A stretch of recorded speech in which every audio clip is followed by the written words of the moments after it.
here we have a replay by Marius playing his T44. I almost wanted to record this one twice, because partly Marius plays it very well, and partly there is just some absolutely wonderful puppy Dunning-Kruger going on, but instead I'm just going to pause the replay at a couple of points so I can talk about it without running out of time.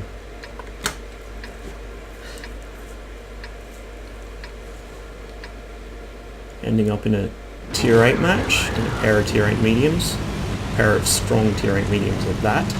It's always a good thing. This is the final leg of Xerxes' grind, the Object 430 variant 2, and Marius just likes playing his T44, which I can't blame him for.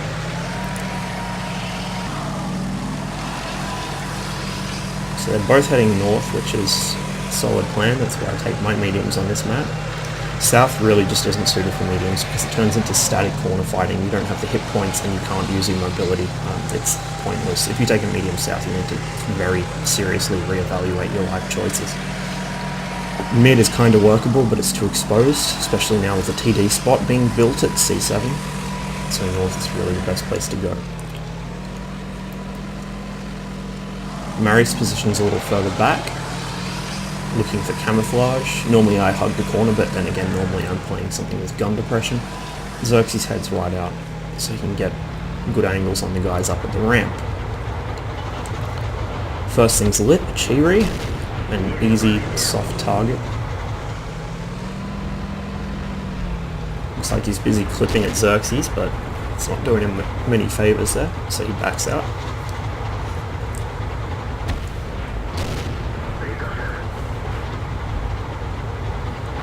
Now, unfortunately, the T44 really does not do long-range weak spot hitting so well.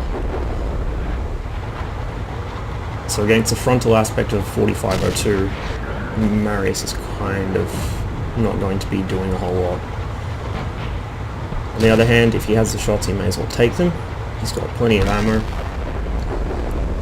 He gets lit and so he backs out. Sound choice, not worth losing 300 odd hit points this early in the game.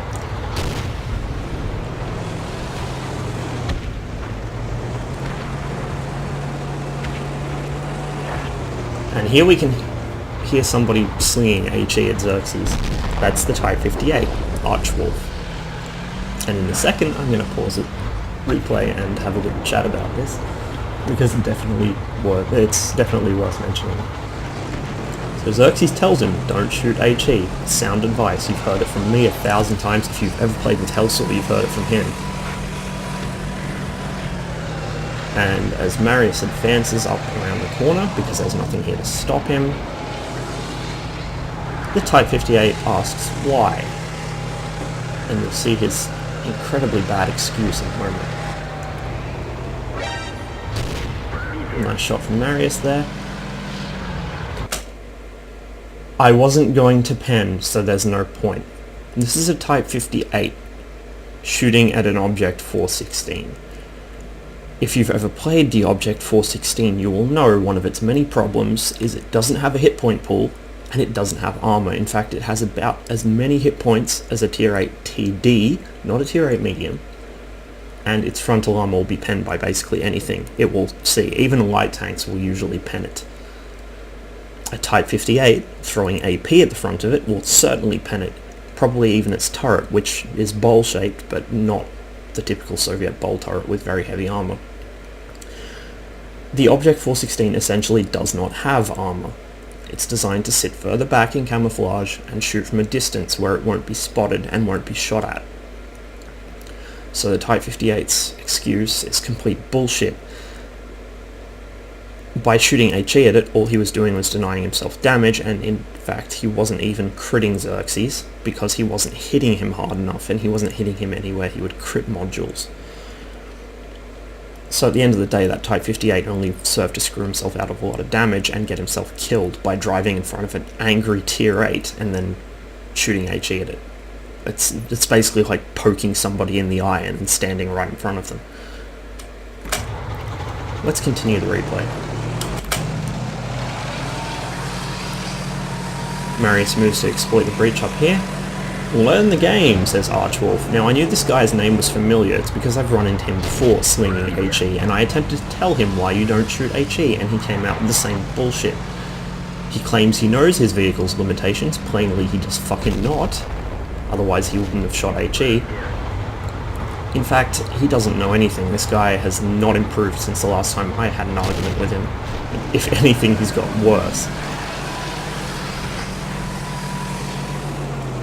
Xerxes pushes ahead to finish off at 45.02, and then goes for the JT.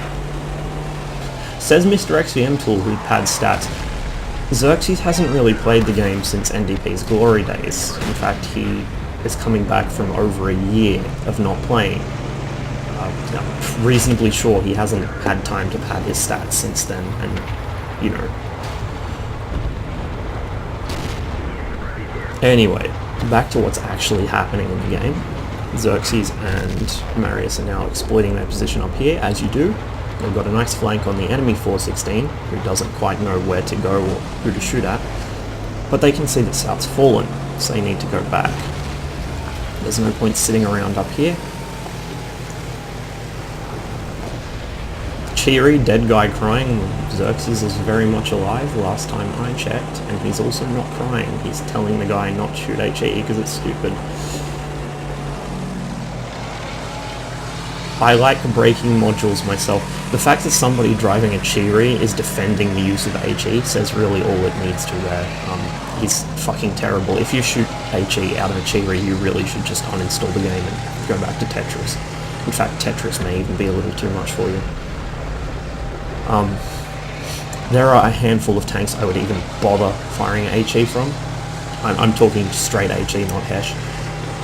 Maybe, well, things like the KV-2. Maybe the SU-152, depending what I'm shooting at.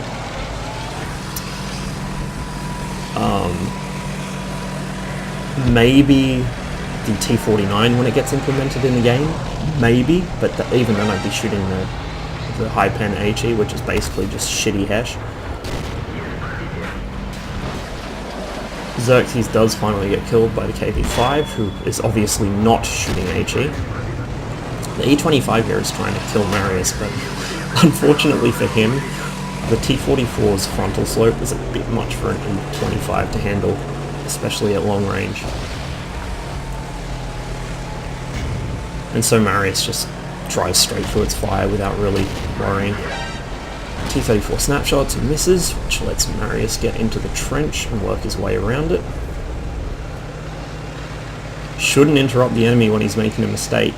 He didn't, he waited until he killed said enemy. Fuck me, there's no end to it. It just really is Dunning-Kruger distilled. And as Marius finishes off the helpless T-34, Archwolf brings out the typical puppy argument of mad.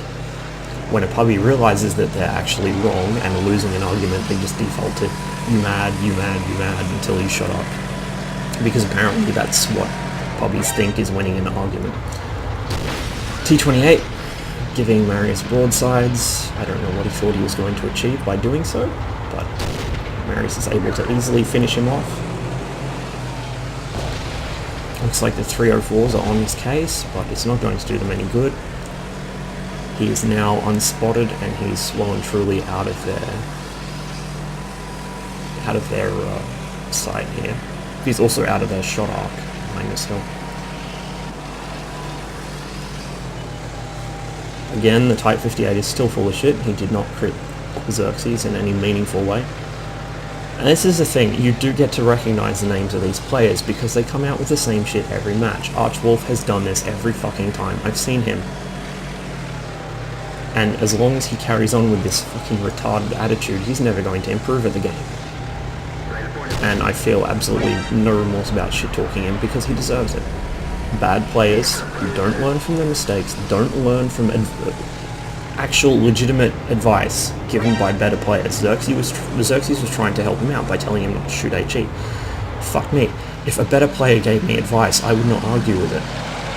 Unless I know that it's an area I'm better than them at.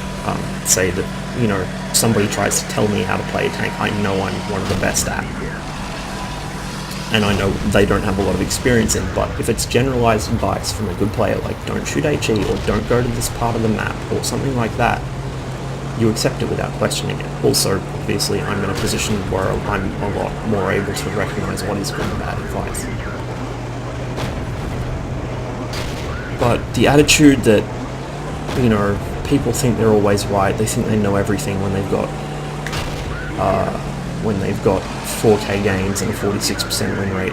That's the reason that you see tier 10s with 50k games and 40% win rates. They just never learn because they don't want to. Marius is able to finish the game off with over 3.5k damage and actually got steel wall in a T44, which is pretty, not unheard of, but pretty rare. Quite often the T44 ends up being pummeled on by everything else. It does have good frontal slope, but it doesn't actually have much armor, and because it's a medium, the very nature of it means you're going to be getting shot in the side and back occasionally as you try and flank people.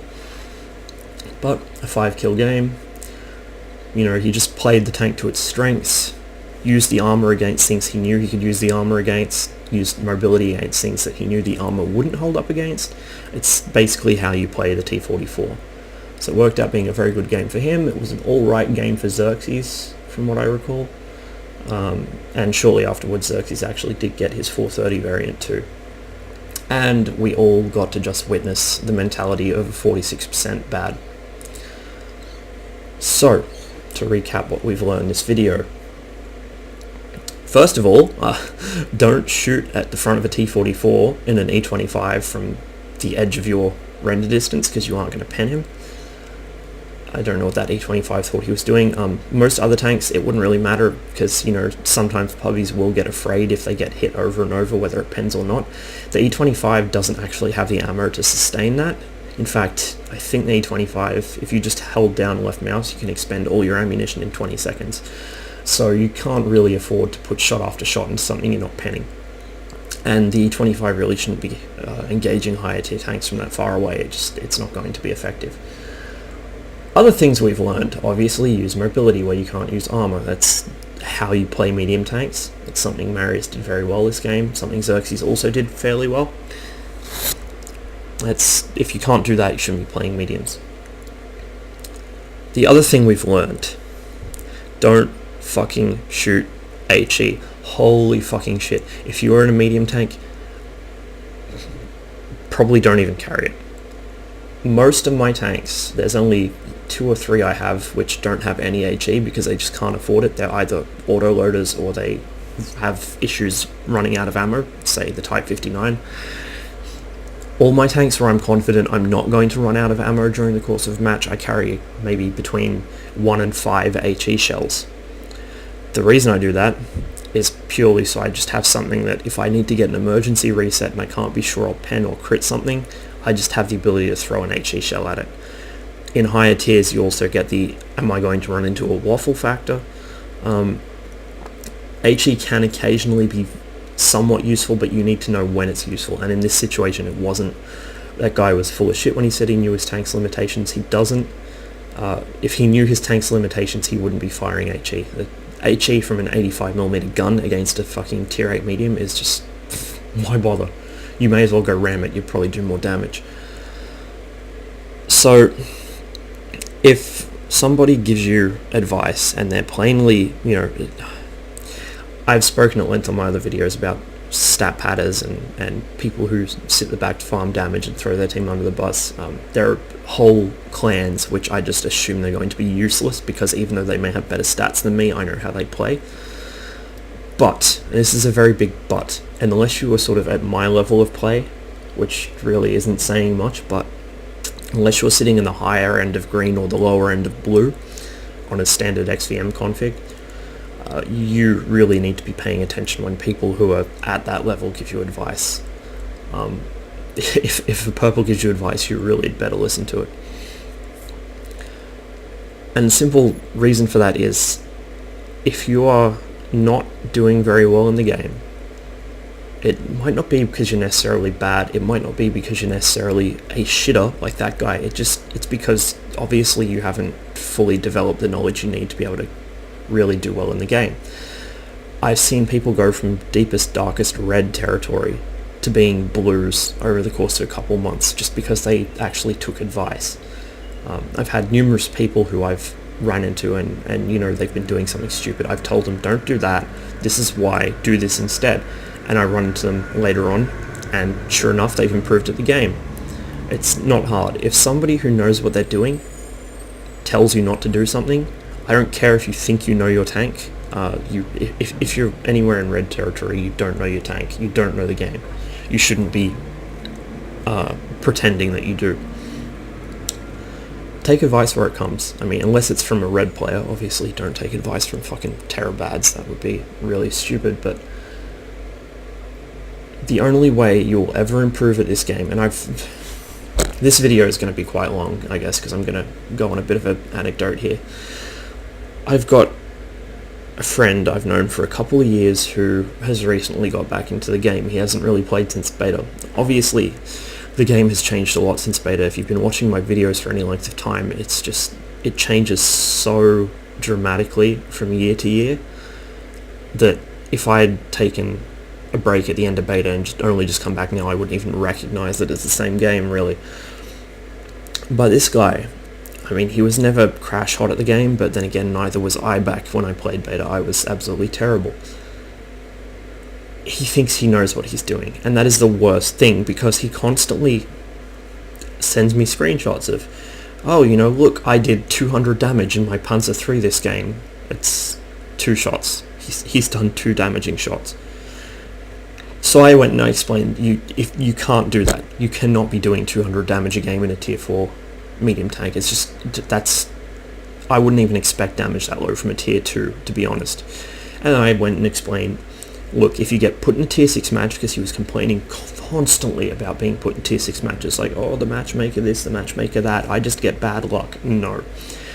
In a tier 6 game in the Panzer III, you need to play more passively, you need to actually use it in a scouting role, and I regret telling him this because he assumed scout means drive around in front of everybody's guns, active scout, the way pubbies do it. And then he kept using the word, oh, I was scouting, like, fuck me, that's not what I meant. If you end up in a tier 6 game in the Panzer III on an open map, get to a forward position in a bush and just passive scout. On a city map, you need to just wait for a window of opportunity and then move up a flank. I mean, you've by now probably seen a couple of videos of me playing my Panzer III. You have an idea how you're meant to do it, both in its own tier and in tier 6. Obviously, it's in its own tier. The Panzer III is a very strong tank. You can get up in people's faces and shoot them. You know, I think 80 millimeters of frontal armor at tier 4 is, you know, it's not the best, but it's not bad. And it has really good mobility and a quite decent gun for tier. And then he's telling me, oh, you know, I got this matchmaking on this map, oh, it's so horrible, I'm bottom tier, everything else is a tier 6. And he's showing me the long lists of weakly armoured tier 6 tank destroyers that you could easily flank. Like, fuck. It's just, I'd almost forgotten what it was like to have to deal with this, because most people I give advice to are at a level at least where they have a basic grasp on the game and they haven't been, you know, off doing other stuff for so many years. But oh, it's just unbelievable, the vast gulf between the kind of advice I would give somebody who's actively playing and the kind of advice I have to give to this guy who's only just now coming back to the game and has very little idea what's going on. And, you know, I tell him, don't do this instead, and he's going, oh no, but there's this one instance actually where he showed me a game. He went Valley on Lakeville in his Panzer III-4. And he was saying like, oh, it was great, we mopped up the enemy team. I said, why the fuck did you go Valley in a medium tank on Lakeville? And he's like, oh, because the enemy rushed through. I said, no, you do not go Valley. I don't care if they rush their whole team through there. You do not drive into the fucking Valley. You sit in the middle at the mouth of the Valley and wait for them to come out. As you've seen me do, the only time you ever see me drive into the Valley is an act of desperation. If my own cap is being overrun, I'll fall back into the Valley to try and use hull down there, which is basically admitting, yep, this game's lost, I'm just going to try and do the last bit of damage I can. You would have seen in that game with the Centurion and the swarm of T-30s, if you remember watching that. The other time you'll see me enter Valley is if it's the end of the game and I'm cleaning up, basically. there may be one or two very, very outlandish instances of me trying to flank through Valley because there's so many tanks in town. It would actually be faster to go that way, but it's so rare. You need to know when to do it. And in his case, he'd simply seen a lot of tanks in Valley, so he also drove into the Valley. Now, if I was playing the Panzer III-4, the last fucking thing on earth I would do is drive straight to a place where there are a vast number of enemy heavies coming. That's terrible. The Panzer III-4 does not have armor. It doesn't really have a great gun. It relies entirely on its mobility, and by driving it into the middle of a fucking giant punch-up, you're throwing away every advantage you have and highlighting all your own weaknesses. To do that in the Valley of all fucking places is just... it blows my mind. As I have pointed out numerous times, that Valley is swamp terrain. It is actually one of the few instances of swamp terrain on the in the entire game. The swamp on Malinovka, and some areas, the middle swamp of Swamp, the map by the same name, those are swamp areas. They are actually so rare in this game, you very rarely have to deal with them. If you don't drive Valley on Lakeville or drive through the swamp on Malinovka, which is a stupid place to go anyway, you will never have to deal with swamp terrain. So I'm going to assume that most of you probably don't know what it is because you aren't going to drive into it. Swamp terrain gives a huge nerf to every mobility aspect of your tank. Your acceleration goes out the window, your turn rate goes out the window, your speed goes out the window. It's why Lakeville Valley is such a death trap. Once you get bogged down, you can't get moving again.